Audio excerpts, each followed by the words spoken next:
Welcome back to Jacoby's Book Club. Let's continue on with the LL Cool J book. I Make My Own Rules with his editor, Karen Hunter. The guy was dazed and be wild, but didn't go down. In the 2 seconds, he shook it off and it was on again. I stopped down the trip and did the trip move again. He fell down again. My pops picked up a rock from the little garden area and started beating the guy in the head. But homeboy was unbelievable. Like my pops was a fly on an elephant. Pause. Now, him and his daddy done got into some shit with a 7 feet wrestler. 7 feet tall wrestler that's about 400 pounds. And they trying to trip this nigga. Like this nigga ain't gonna get his big ass back up. These niggas, these short ass niggas, crazy as hell, trying to fight a 7 feet tall man. Like I said, the tallest nigga I will ever fight is a nigga that's 6'3". Now, if you 6'4" and above, I'm not gonna fight no nigga 6'4" and above. Now, 6'3" that's it for me. I can't fight no nigga besides that type of height, cause I'm 5'7" and a half. But damn, I'm talking my shit. You don't think, listen, 7 feet tall, I'm 5'7". Y'all crazy hell. I'm not fucking with the fucking 7 feet tall, especially the nigga 400 something pounds. LL Cool J and his daddy was crazy. Ain't no damn way. LL Cool J like 5'9". The fuck wrong with you, nigga?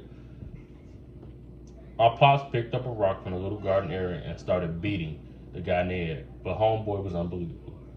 Like my pops was a fly on an elephant. It didn't faze him a bit. While my pops was still hitting him, the wrestler takes him to the ground and started jacking him up. Pause. I can't read. I'm not gonna read the whole book because we got to get through it. So what LL Cool J said is the man, the wrestler, the big fat ass, 400-pound wrestler, 7 feet tall, kept getting back up. What did y'all think? What did LL Cool J and his daddy think? You thought that big ass nigga that's 7 feet tall and 400 pounds wasn't gonna get back up and beat you little niggas? Wow.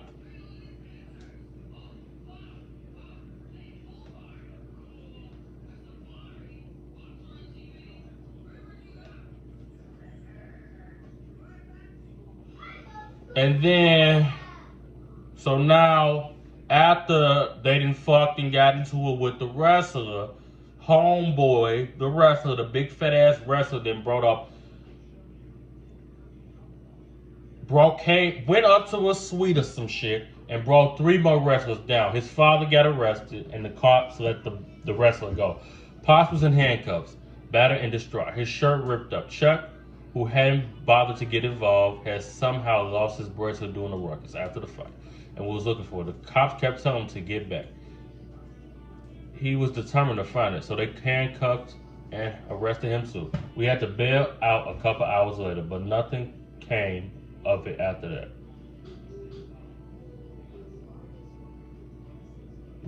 So he got arrested too? I'm not understanding. Yeah, my pops and I did some crazy things together. I was known for my practical jokes, especially on 2, and he'd be right there laughing, except when the joke was on him. One time he was sleeping on the bus with his mouth open. I took a straw and filled it with hot sauce and slipped it in his mouth and ran away. He woke up coughing and cursing. It was hilarious. I got Brian good one time when he was sleeping. I took a boom box, turned it into his heavy metal raw station, waiting for the precise moment when he was looking angled in the middle of his sleep, and blasted to the peak volume in his ear. He must have jumped about 15 feet in the air. I was bananas. I was bananas. I hit people working with us with buckets of water, and when they were coming out of their hotel rooms, getting ready to go out, they would give me back once or twice. One time they left me on a tour bus all by myself. I was asleep. Nobody can wake me up when I'm on a good sleep. They shut off the bus. We were down somewhere in Louisiana. It was summertime, at least 100 degrees. The bus was one of those hydraulic bus, so nothing was working when it shut off. In other words, the air conditioner stopped working and you couldn't open the windows. I'm in this bus cooking. The only reason I woke up because I couldn't breathe. I had sweat all the way through my clothes and even my hair. I stormed to the hotel. Everyone was in the room playing cards. When they saw me, they all broke into the laugh. My pops was smoking a joint, looking up from his card game, and said, "You rested." Yeah, they got his ass. But that's a little too motherfucking far. I understand LL Cool J was over there splashing water on y'all motherfucking ass. But it's hot hell's front porch outside. And y'all cut off the fucking tour bus and left this nigga not breathing and left him on the bus by himself. Lord Jesus. Another time we had this bus with sleep compartments. It was flat. But someone put icing pack in my bunk before I went to bed at night. I was scratching everywhere for about 11 hours. That was a good one. The only person who could never take a joke was my man Cut Correct. Jay will pretend like he can take your butt. That brother gets mad quick. If you even try something on him, if you started snapping on him, he gets upset. Especially if you talk about the crotch on the back of his neck. Yeah, that shit is funny. Just kidding, Jay. I love you, baby. LL Cool J. So for the most part, we didn't bother Jay. Plus, he was too damn big to get. He was too damn big to get him mad. I don't know. Colonel was the most fun on the tour, with just because he was so funny to look at. Plus, he always had something smart to say. But Colonel really meant well, and that's why he was my man. Let me reread that. Colonel was the most fun to tour with, just because he was so funny to look at. Because he always had something smart to say, but Colonel really meant well. That's why he was my man. He was a true friend. My pops, on the other hand, was constantly burning bridges, getting into beefs with people, wherever we went. Conflict was his middle name. Back then, I thought that was funny. He was my role model, but being around him taught me.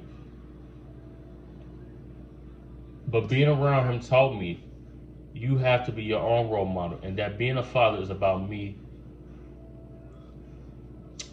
That being a father is about more than supplying the sperm. Word. You have to be there for your kids. You have to share positive things and nurture them. He didn't do that often enough for me. The one time he tried to act like a father, even though it was ironic. I was performing at Virginia. I was performing in Virginia with some local acts, and Roscoe showed up out the booth to see me. After the show, he apparently came backstage looking for me, and he ran right into my pop. The two men who called themselves my father standing face to face.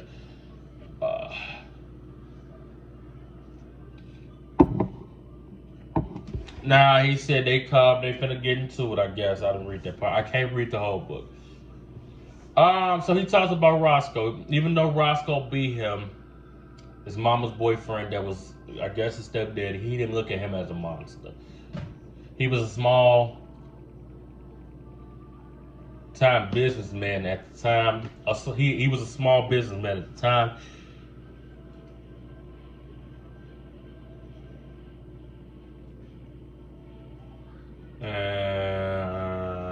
He was just crazy. He said Roscoe, no.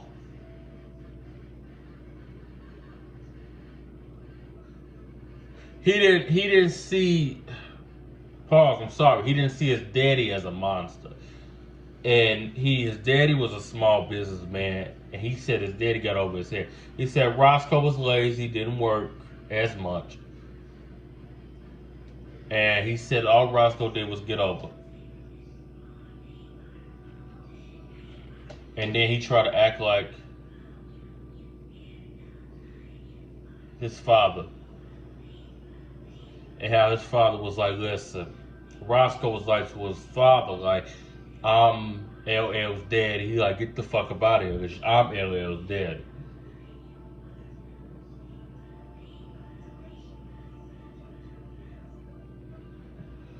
Pops told me this story with pride, and at the time I was loving him for that.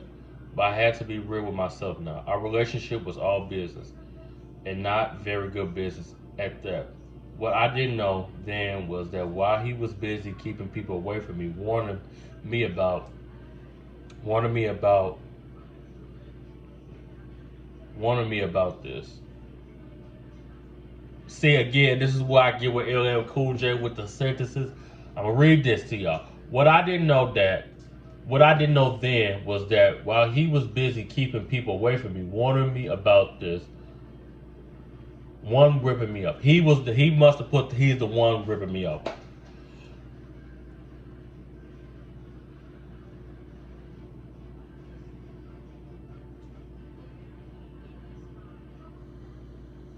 Oh, warning me about this one ripping me up. That one stealing, this accountant not paying my taxes, he wasn't taking care of my business properly. Forgive me, because this don't make no sense to me. Our relationship was all business, and not very good business at that.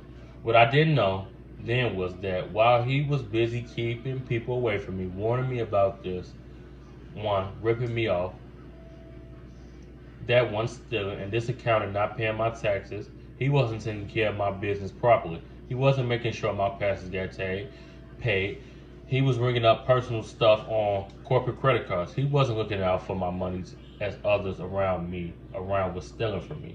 He wasn't looking out for my money as others around me were stealing from me. Now pause. His daddy is a shaker. His daddy was not a good businessman. You got it. Like, I don't understand how LL Cool J could trust a motherfucker that you barely know. You don't even know this nigga. This nigga shot your mama and your granddaddy when you was 4 and ran away to California and didn't give a fuck if your motherfucking ass ate, died. I mean, he didn't give a fuck. Just to be honest, his daddy didn't give a fuck about his son. We gotta be honest here. And that's sad that parents don't give a fuck about their kids. So, and I tell parents, don't block your blessings not doing right by your children. And then the parents get mad when the children become adults and remind them of the fuck ups that they did. I was so into my own world, acting ill, that I didn't realize just how out of control everything was. It seemed like I had all the money I needed. My career seemed to be doing well. I was making platinum albums. My tours were sold out. I had just found out that I had a role in the movie Toys with Robin Williams and Joan Cusack, directed by Barry Levinson. Before it was the sunshine, before the storm, with all the fame, the good times, the money, the jewelry, the life that I had craved for so long, I thought I was flying high, but I was really drowning.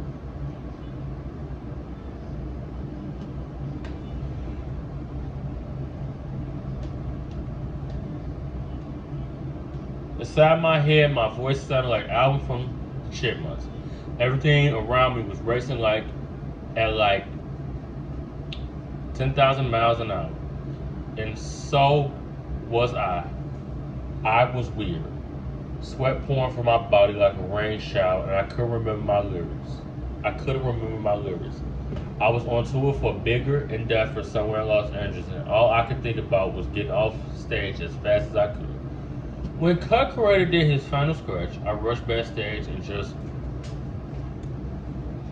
pause. I rushed backstage and just threw up all over the floor. I had dropped some Merskaline right before my performance. I was sick as a dog. It was the first and the last time I ever performed high. What is that? That's a drug, so I guess he's a drug. LL Cool J was a drug addict. Drugs are prevalent in entertainment. It seems to go with the lifestyle, the money, the fast cars, the jewelry, and the women. Pause. Now, a lot of people in the entertainment industry get hooked on that shit. They get hooked on that shit. So I mean, that's not a surprise that LL Cool J was on that shit. But damn, I never thought LL Cool J would be doing that shit.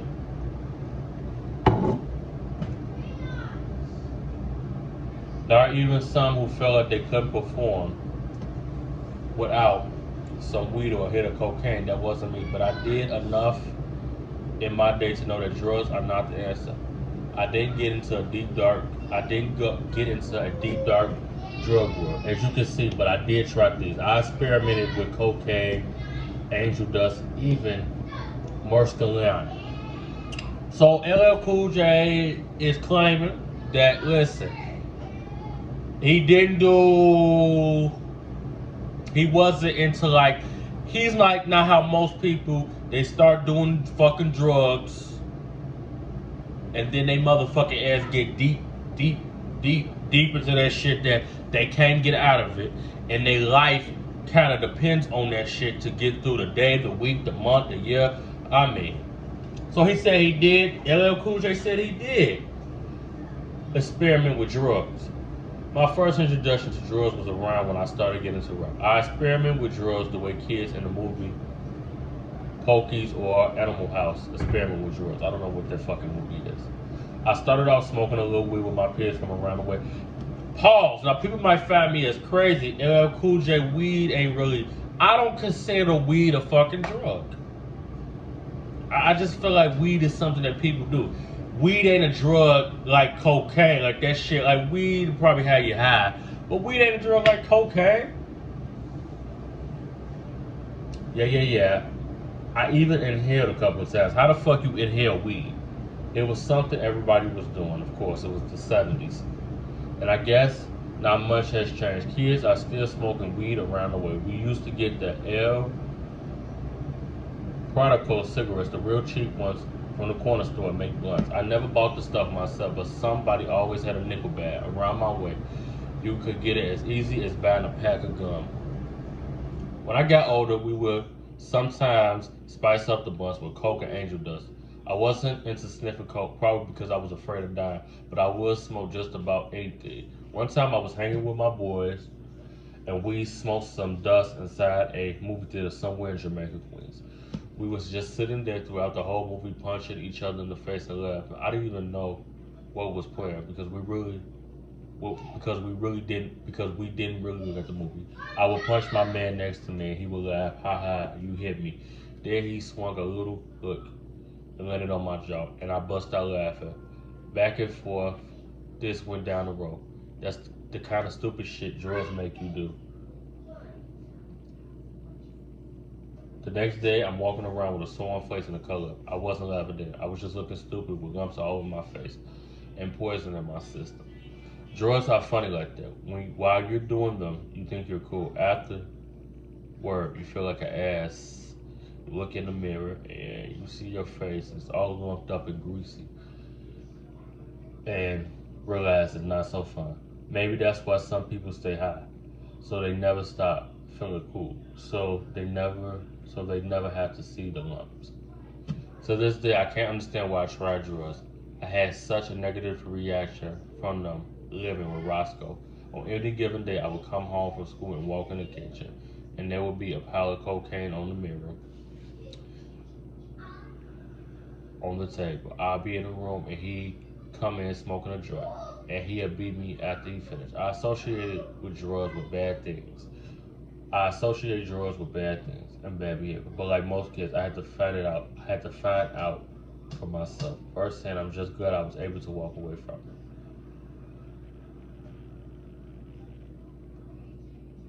So with LL Cool J, I can say is I admire.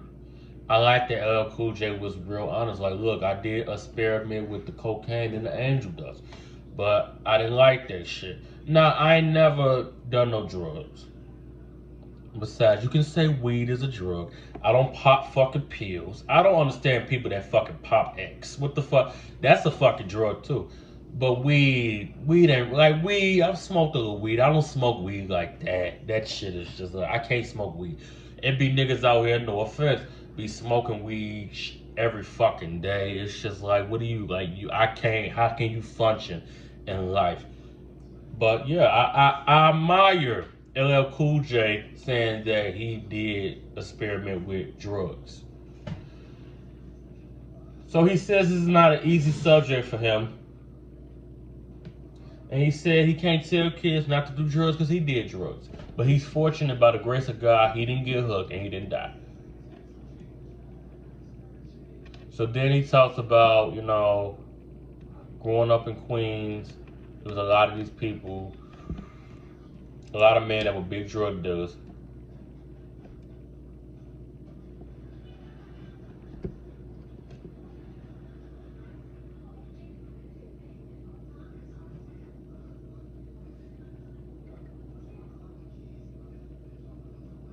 then he talks about how this man named Big B, that was a big time drug dealer before he got his his record deal, had offered him some money to make a tape, and he had owed him. Big B ended up going to jail, and he was glad.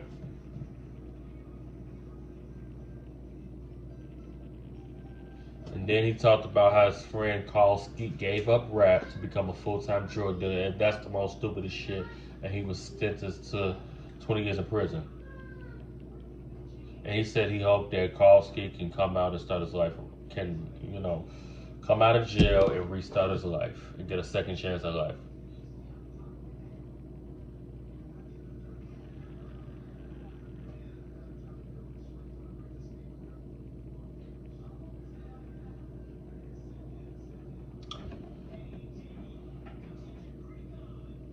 So he just started talking about,